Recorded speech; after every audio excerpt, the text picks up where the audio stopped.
Really big shout, right? 1, 2, 3 ISL, 1, 2, 3 defense. 1, 2, 3 ISL! 1, 2, 3 defense!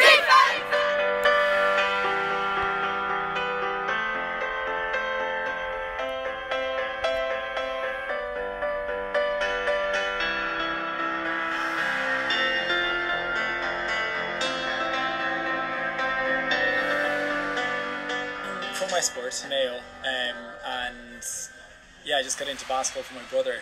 He went to Garbally, and I think they had a decent basketball team when he went there.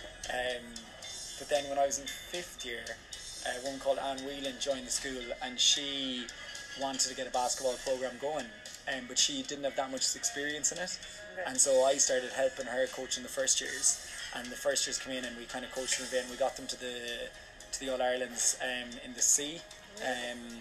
Which was really cool, you know, like it was, and that kind of started to build it, and that kind of started me off coaching basically.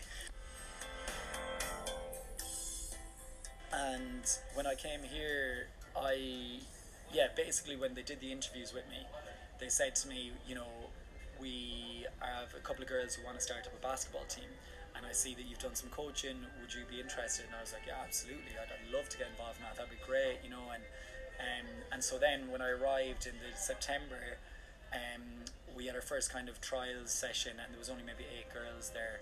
But the school had expanded when they hired me in 2015, and they hired me and about 20 other teachers, and so we thought we'd have enough girls, and we started off, and I started coaching with this guy Jerry, who's so unfortunate he's not here, but he had started it the year before. His daughter was one of the girls who really wanted to start it. And they had kind of said, they had went to the principal and said, look, we really want to start off this team. And the principal said, well, first of all, you need enough girls, and secondly, you need a coach. And Clara was like, well, my dad will do it. And they were like, okay, well, you need enough girls. So apparently in that first couple of months, this was in the May, there was just like any girls, they were literally telling their friends, look, just come and sign in because we need enough girls there to get a team going.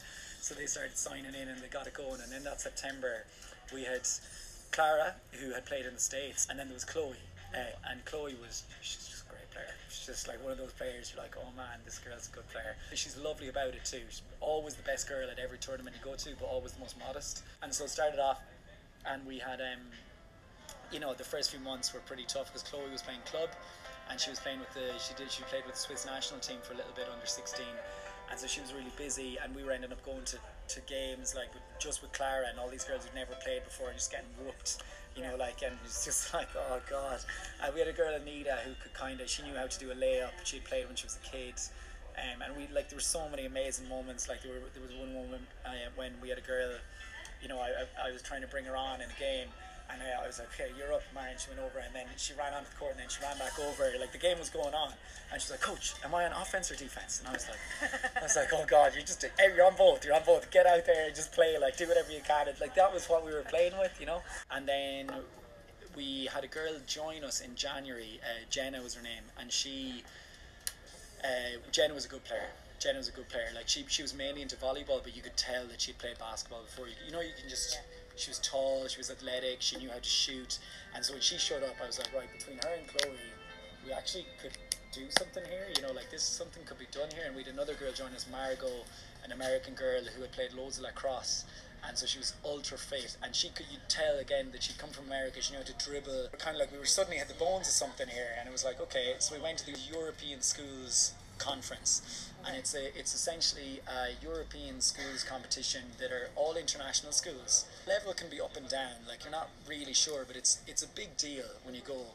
And our first one, we went to Milan, and we were like a new school, we'd never done it before. We went out for the coach's meal in the first night, and it's all very professional, and they're talking to you about it, all the rules, and you're really like, oh wow, we're at something really cool here. And the other coaches were a bit like, you know, so what's the story with your school? And we're like, we've just started, like we started a new team. They're all like, oh, don't worry, the level's not too great, you'll have a good time, it's your first year. And they were just being like, we were, as Jerry puts it, we were going to be the sacrificial lamb, you know. And we're either going to get killed, or we could have a chance here, who knows, right? Today, we went to the tournament, we started off, and it was like the opening ceremony, and it just felt like you were part of something really big. And I think that really played in. The girls were like, okay, we're at something big here. And we played the International School of Zug Lucerne, which is about 3 hours from here, Swiss school, and they have a lovely coach, John, an American guy, and he had been one of the nicest coaches to us the night before. And at half time, we were up 26-4, and he came over to us and he was like, well, you guys undersold yourselves. And he was like, your point guard is like the best player I've ever seen in Switzerland. Like, and we were like, yeah, she's quite good. So we just like ended up doing really well, and they just played great the whole time. We had a really close game that went to overtime, and where we were being pressed, and they were double teaming Chloe, and she just really struggles. Because the other girls were like, oh my god, what do we do when Chloe doesn't have the ball? So we got through that one, and we ended up winning the whole tournament. So we came back to school as like the European champs, and just like it was you couldn't believe it. Like the principal, I remember like the principal came up to me and she was like, we need to write a book or something about this. She was just like, the girls you've got, like these girls who've gone to other sports and never done well, and now like they're winning championships, like, and you've just gone to the Europeans and won. So it was really special.